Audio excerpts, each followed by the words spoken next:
there have been a lot of moves made this offseason, a bunch of trades that could still potentially go down. And this time of year, there's a lot of people projecting how the NBA will look for this upcoming season. And given the fact the Raptors so far haven't been a team that has had any major shakeups in hopes of improving in the standings, a lot of people are projecting the Raptors to sort of stagnate going into next year. And I'm going to break down the one major reason why I significantly disagree with this take and why we should expect the Toronto Raptors to take a major leap forward next year. So without further ado, let's dive straight into it.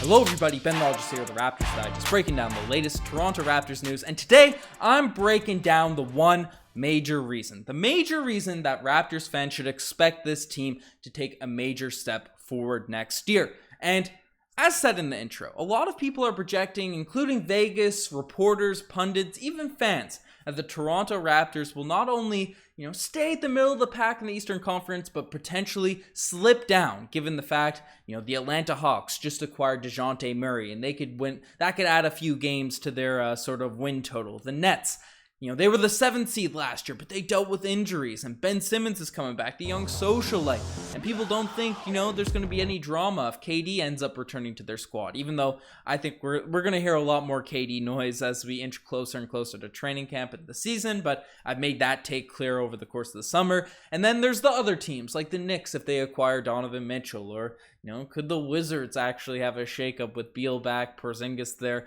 all that sort of stuff. So, and the Cavs are a team that have made some additions, brought back Rubio this offseason. It looks like Colin Sexton might go back there. So the East is certainly improving, and I get all of that. And the Toronto Raptors, with exception of the Otto Porter signing, which I do think will have a significant impact in itself, given the fact that Toronto's biggest weakness last season was its bench. Otto Porter Jr. is going to be a big help, but obviously he's not a superstar. He's not a player that's of the caliber of, even like a DeJounte Murray, who the Atlanta Hawks acquired, or Malcolm Brogdon, at least when he was healthy, for that the Celtics acquired. I think he'll have a big impact, but the one major reason, the one thing that I think is being looked over by even Raptors fans ourselves is development, player development. It's been a mainstay in Toronto Raptors culture and with this team roster over the past years, but I think people sort of overlook the impact it will likely have over this season and the next one, because player development has been, as said, it's had a significant impact on the Toronto Raptors teams in years past, but traditionally our best players have sort of, been around the NBA a little bit, whether it be Kyle Lowry, who we ended up trading for from the Houston Rockets after playing, a few years with the Rockets and the Grizzlies. DeMar didn't really come into his own until we acquired Lowry. Obviously, Kawhi Leonard was acquired via trade. Look at guys like Serge Ibaka, Marc Gasol, all acquired via trade. But obviously, our role players up until that point were, developed in-house. And our bench and our role guys and our second and third options, they were sort of, they were groomed up to be our main guy or our complementary pieces, but the players that we had, the mainstays, were usually veterans. But the Toronto Raptors are in an interesting situation right now because this team is primarily compromised. Obviously, we have our two vets in Fred VanVleet and Pascal Siakam. I'm going to specifically break down why I think Pascal Siakam could take another leap this season, and Fred VanVleet himself later in this video. But we're primarily compromised with a lot of younger players. This is just the list of guys that were on our roster last season and currently sort of signed in limbo a little bit that were on our team last year. I don't know if Bongo is going to be coming back. That's why I mentioned the limbo part and David Johnson. But looking at Scotty Barnes, our main prospect, our main guy, 20 years old. Precious Achiuwa, 22 years old. Delano Banton, 22. Right? Ron Harper, Christian Koloko, rookies, right? They're coming in. We're not worried about them in terms of development just yet. We haven't seen them play. But Gary Trent Jr., 23 years old. OG Anunoby, just turned 25 a couple days ago. Then the likes of Flynn, Doughton, all around the age of 25, right? And before the age of sort of 27, that's when you're sort of reaching your athletic peak. That's when you're reaching your prime years, 27 to 32. That's where you're getting the most out of your guys. So prior to that, you usually see players take a leap forward. And if you look at the list of those players, those are key guys, top tier players on this Raptors roster that we currently have that we're going to rely upon significantly going into next season, with the potential of taking major leaps. And the first guy I do want to discuss, the first guy I sort of want to break down is Scotty Barnes, because he's been brought up in sort of conversations on Reddit, on Twitter the past couple days, specifically for this stat. I'll say it first. Scotty Barnes, he's being trapped. Obviously, Raptors fans, we gas up our guy a bunch. We love Scotty Barnes. We made the push for him to be Rookie of the Year, right? We think he's going to be a true star in the league, and other fans sort of gotten sick of him. I've seen the narrative sort of switch a little bit quicker than it usually does for stars in the league, where there's a lot of guys now hating on Scotty Barnes and saying, oh, well, he's being overrated, he's being overvalued and all that sort of stuff. And one thing that's been sort of brought up over the past few days is how he's one of the least efficient shooters in the NBA, which is it's interesting when you look at it. And this is one graph that has been going around a little bit. And Scotty Barnes, you can see, is in the bottom list in terms of points per shot. Points per shot attempt, right? Scotty Barnes is in the bottom 10. And now there's some good names in here. You look at Giannis, and these are for jump shooting attempts, right? These are not from in the paint. Obviously, Giannis Antetokounmpo is one of the best, most efficient scorers around the rim. But Scotty Barnes is down there in the bottom 10 with the likes of Jimmy Butler, Anthony Davis, Evan Mobley, Jalen Suggs, in terms of not being an efficient shooter. And as you can see, those are some pretty good names on this list, but not necessarily the greatest of, the most highly touted jump shooters in the league. Maybe Shea would be up there. Maybe Cade, who's on this list as well, would be considered solid jump shooters. But, the fact that Scotty Barnes is sort of in this, taking a significant amount of shots, right? Just as we saw Precious Achiuwa develop over the course of last season, right? You don't get better unless you're taking shots. You're working outside your comfort zone. I think that's why Nick Nurse is sort of pushing Scotty Barnes, especially in his early years, to, take some of those jump shots, take some of those shots off the dribble, be able to let it fly from behind the three-point line with full confidence, even if your jump shot isn't there yet. It's been widely discussed in Raptors coverage over the past month or so about Scotty Barnes' new looking jump shot from the videos we've seen coming out. So we're going to see a lot of development from Scotty Barnes in that area. And honestly, this stat, the fact that he's up there in terms of taking as many jump shots as even a Cade or around that area, he's Scotty Barnes taking 500 shots. That's higher on the list than most of these guys on this one. Right? The fact that he's shooting that number of attempts just has me confident that the development's going to be there. I remember the same thing was being said about Pascal Siakam when he was shooting like 16% his second year. When he was knocking them down in the G League, he was taking them in the big team, and then people were just roasting the crap out of Pascal because they were saying, why is he shooting? His percentages from three are like 16%. And now you look at Pascal, and he's a pretty solidly reliable three-point shooter at times. He's an elite three-point shooter, right? Shooting the contested stuff. Obviously, he was elite when he was playing off of Kawhi, hitting those corner threes in our championship run. Now he's the main guy hitting contested threes at times. So, these take time, and you only get better if you're actually shooting them. So that's one thing I want to talk about, Scotty Barnes' jump shot. But there's a meme going around now. Scotty Barnes did himself. He predicted his scoring average going into next season, and I'll let him describe how he's going to play next year. I think I'm average this year, like 7, like 2 assists, like 35 points per game. Kobe? Yeah, I'm on my Kobe. All right, so Scotty Barnes coming back, knocking down 35 points per game. Obviously, that's a meme. That's a joke. But I do think we're going to see a significant scoring jump for Scotty Barnes going into next year.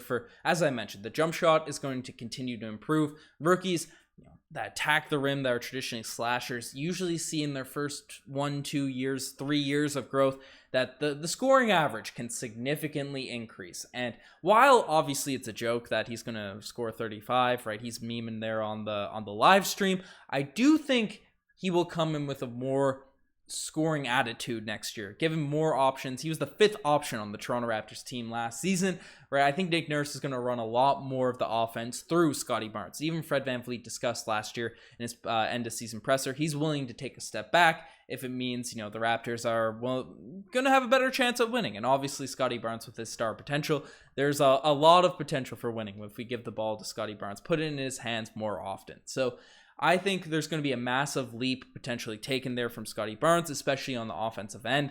And, young guys, only 20 years old, right? The leaps are going to be coming in bounds over the next couple seasons. And the Raptors development staff, especially with Rico Hines coming in here now, it's going to be huge. And I just talked about Scotty Barnes. I just brought up Scotty. We got to talk about the other sort of star, the mainstay on the Raptors roster, our all-star All-NBA player last season, and it's Pascal Siakam, because Rico Hines, our new coach, that for people that didn't catch it, we just signed Rico Hines as our development coach of the Toronto Raptors. He's one of the world's best guys at player development, where he takes in so many NBA athletes and just completely shakes up their game. Pascal Siakam name dropped him before he was involved with the Toronto Raptors in terms of how he won that most improved player back in 2019. But there's pictures now. There's pictures now of Pascal Siakam getting back in the lab with Rico Hines, and we haven't seen this over the past couple of off seasons, right? We didn't see this too much with given the pandemic we had 2 years ago, or still ongoing, but the complete lockdowns we had 2 years ago, and then obviously last season Pascal Siakam had shoulder surgery. But this is the first real offseason we've had before Siakam took that major leap in 2020. Obviously, pre-bubble Siakam was some of the best basketball we ever seen him play. This is the first time since that point when the narrative around Pascal was this guy gets exponentially better every offseason, that he's been able to get back into the lab with Rico Hines. I know Pascal's 26, 27, 28 years old, right around that, and already entered that early prime age. There's a lot of room for growth for Pascal. He talked about at the start of the season, the jump shot for Pascal is something he really wants to develop, right? Focused, with years of experience now as the main option. I think we're going to see him in the gym with Rico, being able to put all that stuff together and work it out. I described in the last video about Gary Trent Jr., right? Making leaps and bounds, and people still just trash on our guy, the Starboy. Right? I said wrong graphic here, but Starboy, he's only 23 years old. I'm saying if he can get that all defensive level potential, right? Maybe he's the all-star boy. Some people said that was egregious, but I don't know. I like his. Okay, firstly, a bunch of comments were saying he's bad defender. Like, you're not top 7 in the league in steals and deflections if you're a bad defender. He was not being picked apart by the Sixers series. He wasn't in the playoff series being hunted down by matchups. He was when he was sick. He was when he was playing 10 minutes a game for the first 3 games of that series because he had this brutal stomach virus or whatever he had. Yeah, I'll concede that. He's not a good player when he's deathly ill. But, throughout the entire season, he was one of our best point man defenders. So that's all nuts. I did a whole video about Gary Trent Jr.'s defense in the previous one, but one stat that's also been going around involving Gary Trent Jr., these are the top 20 scores against top 5 defenses last year. Now, obviously, this isn't a major sample size, but look at the list of guys that Gary Trent Jr. has solidified himself with in terms of this list. Gary is the 20th, top 20 Gary Trent Jr. is in the NBA in terms of scoring against top 5 defenses last year. He's the best isolation scorer on the Toronto Raptors team, and that's a pretty impressive list to insert yourself in just at 23 years old. If Gary can, improve the defense, improve just a little bit more consistency on especially the 3-point shot, his mid-range is upper echelon in the NBA already at this point. Continue to work on, obviously he added that floater to his bag last season, right? Maybe finishing through contact, getting more M1s, getting to the free throw line a bit more. There's a lot of room for growth, and with the Raptors' growing development staff, we could see another step forward taken from Gary Trent Jr., right? And those are our core guys. Obviously, Precious Achiuwa, we only have to look at the stats of last season to describe where he could potentially go, because just, not even an off-season development. Obviously, most growth in your game comes during the summers when you're not focused on playing day in, day out. But Precious, just from day one of the season last year to game 82, Game 1 to Game 82, he went from an essentially nothing 3-point shooter to shooting close to 40% from the 3-point line post All-Star break, right? His handle got tighter. His decision-making was great. He ended up making some decent passes, decent reads in the playoffs, which is unimaginable when you look at Precious Achiuwa from the start of last year, right? And you look at Precious himself. Precious is only 22, 23 years old, right? Where is he on this list? Where is Precious? 22. He's going to be 23 going into next season. Young big men, they always take some time to develop. And I think this offseason, staying in the Raptor system, a full, proper offseason with the squad, it's going to be some crazy growth. And then you have your wild cards. You have your unpredictable players. You don't know who could take massive leaps, right? Malachi Flynn obviously had that big Pro-Am game. Jeff Doughton, his first real offseason on an NBA roster, who has potential. Delano Banton, who showed some promise there in Summer League and over the course of last season. There are a lot of sort of holes mixed with veterans. Obviously, we still have our vets that we brought back. We were top 5 seed last year, right? But the top 5 seed ability with the consistency, and the Raptors got better as the season went along last year, right? Given the fact we brought back our vets, we added Otto Porter Jr., who's going to be a key rotation piece, and you factor in all of the young guys we have on the squad, and even Pascal Siakam's development with Rico Hines, I'm calling top 3 seed in the Eastern Conference. And no one's going to sway me from it. Not even a slow start by the Raptors. I think there's going to be a lot of shocked faces, shocked looks by the especially American media, who have been overlooking what this team could sort of grow into next year. So no Atlanta Hawks, no Brooklyn Nets over our team next year. I think we're going to make a top 3 seed. But let me know if you guys think I'm crazy. Obviously, I just wanted to get this ramble out about how the Raptors we should expect a lot of major growth from this team next year. But let me know what you guys think in the comment section below. You're the best to make this far. Check out the Instagram, the TikTok, the Twitter, all that cool stuff. Anyways, enough of me rambling. I'm signing off. Cheers.